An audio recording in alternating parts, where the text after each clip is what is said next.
stick strategies. Now, you can do stick strategies at any point during your continuity program, but this is where you're going to really focus on optimizing them. So it's to keep customers who otherwise would cancel, keep them paying. There's a couple ways you do this: teasers, deferred billing, pain of disconnect, physical, and data analysis. So let's break down each of these. Teasers, this is really simple, and you can start doing this sooner rather than later. You say, hey, here's what we have coming up. Here's what you can plan on getting here pretty soon. So it's a tease of what's coming up this month and what's going to come up during the next billing cycle, right? Don't give too much away. Leave them curious, but also focus on a benefit that they can get. Spy photos. So if the actual content is done in advance, teasing it in such a way that part of it's blurred out, or they can only get the first 50 or 100 words of it, but they know it's coming here pretty soon. That helps a lot with keeping customers engaged and wanting to stay part of your members area, because the fear of loss is pretty great. And even as just having a section that is constantly maintained where the new stuff, the breaking news, and a little bit of analysis tied to it, that can help a lot with keeping customers in. Deferred billing is my favorite. This is the way that we work. This is where you need an operations person at this point, because you don't want to do all this yourself, but you basically have somebody in your staff say, hey, I noticed your credit card didn't go through this month for our continuity program. Is that because you wanted to cancel? If you wanted to cancel due to a money issue, I think we can work something out. I've been authorized to defer your billing this month, so you can get this month for free, and then we'll resume normally next month the billing cycle. That way you can maintain uninterrupted access.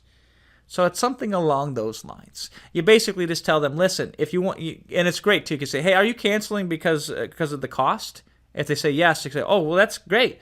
I've been authorized one time to push a month out, so that way you don't lose your membership and all the perks that you get with it. We won't bill you this month, and we won't charge you again, like we won't make up for it next month. We'll just resume as normal next month.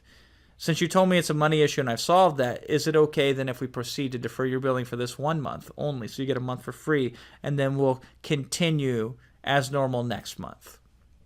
You would not believe how many, something so simple as that. And by the way, very often what will happen in a situation like this is they'll say, oh, yeah, well, the reason why I canceled is because my credit card just didn't go through.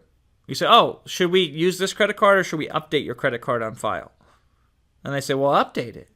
I very often will have that happen, where they'll just explain that they wanted to switch over to a new card, or they'll ask a question that was the reason why they were canceling that we could easily solve in a situation like that.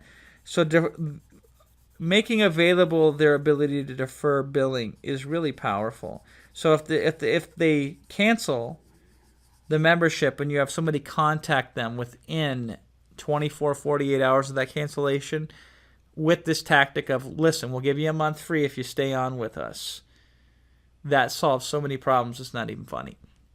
You can offer to give them something physical when they first initially sign up. We call this a welcome package. So they feel all warm and fuzzy with their decision and purchase from you, and you reach them in the mailbox, not just in the inbox. You have the opportunity, although I don't recommend it, unless it makes a lot of sense to you, to where you say, oh yeah, canceling is easy, just send us that thing back in the mail.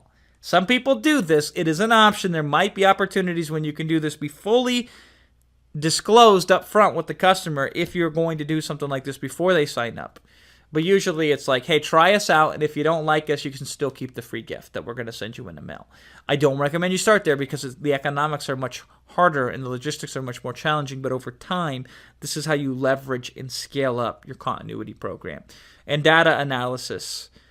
What you do is, historically, now that you have enough data, you look at the breakage points. When can you predict cancellation and billing failures to occur? And then how do you show up a week or two before those happen and do things that can influence them from occurring? Cycling. What do you change? Maybe you make it not monthly, but maybe you make it bi-weekly, or maybe by making it bi-monthly.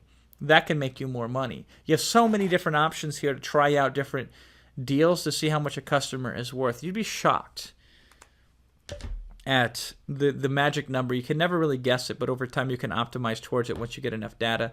And lastly, looking at additional revenue. What could you cross-sell or upsell and or downsell to enhance the customer experience further and make more money on the back end of your continuity.